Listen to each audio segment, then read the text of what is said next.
Welcome to this tutorial on using library databases. In the tutorial on library research guides, we showed you how to find a list of databases related to your specific topic from the research guide itself. Today we're going to show you another way to find databases from the library's website, as well as how to use those databases to conduct your research. Here's the library's webpage. Right next to the big red research guides button is a databases button. Clicking on that takes you to our main database page, where you have a couple of options. One, if you know the title of the database, the name of the database, you can just, or you just want to look around, you pick a letter and you'll get a list of all the databases that start with that letter, and you can browse through them.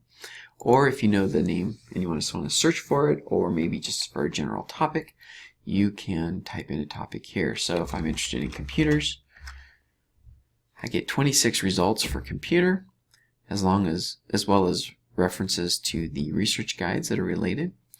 If I was interested in astronomy,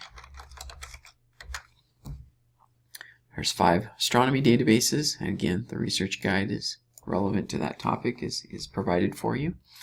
And if I was interested in statistics, I could do a search there. I get 63 results for statistics.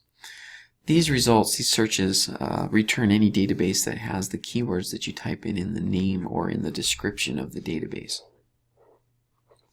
But let's go back to that first databases page. The other thing that shows up on this page are these featured databases. And these are databases that are either new, that we've just gotten a recent subscription to, or that we've upgraded the functionality in, or maybe they're related to a topic that's on display in an exhibition here in the library. But we're actually interested in Scopus. It happens to be a new database that we just got about a year ago, and it's a good general purpose database, so we're going to dive into Scopus and look at using that to do our searches. It indexes tens of thousands of journals. So here's our main search page. It shows you your search history down here. It shows you ways you can limit your searches if you just want a specific topic.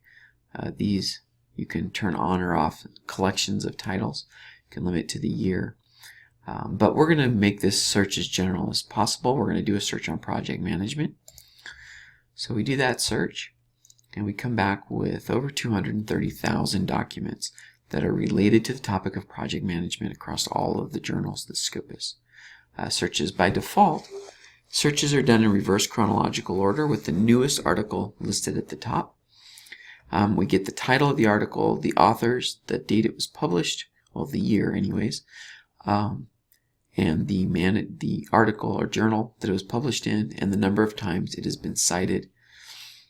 If you hover over it, you also see an option to show the abstract. So there's the abstract. There's a link to related documents, and there's this blue Get It at BYU button, which we'll come back to. Now you may notice that the date here is 2016. I'm actually recording this in December of 2015. So you might be wondering how are articles that haven't even been published yet showing up. And the reason for that is that the journals know what their publication schedule is, usually several months in advance. There's typically a backlog of getting all the articles published, and so they know that in this issue are going to be these articles, and they actually release that information to the search engines so that they can be indexed in advance of the article coming out, and so that people are aware when they do a search on that topic of upcoming articles in that field. Alright, well, 230,000 documents is a little too many, so maybe I'm only interested in computer science.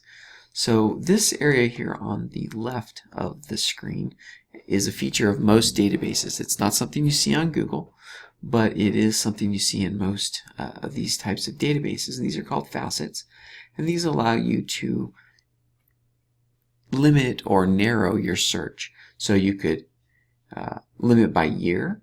So maybe you're only interested in stuff from 2015. You could click this and limit it to that. Maybe you're looking for a specific author. Maybe you're looking for a specific subject area, or maybe you're looking for a specific document type. If you watch the tutorial on primary, secondary, and tertiary sources, those would be here. For example, a review article here is a secondary source, and it's something that you would be interested in maybe to get an overview of the topic. And then there's some additional ones that don't start out expanded, but let's limit by subject area. There's a few here. You can click the view more to expand that out and view more, and it gives you a list of all of the articles. The numbers here in parentheses are the number of articles in that category, and they're listed from most to least. So maybe we're interested in things that are in computer science and things that are in business management and accounting. So let's limit it to just that. We'll get a new set of search results. Now we're down to 58,000 articles. And say we're only interested in things that have come out in 2015. Now we're down to 2,600 articles. Now again, these are sorted by publication date. You can also sort by the number of times they've been cited. So let's click on that. And so here, now we're in citation order.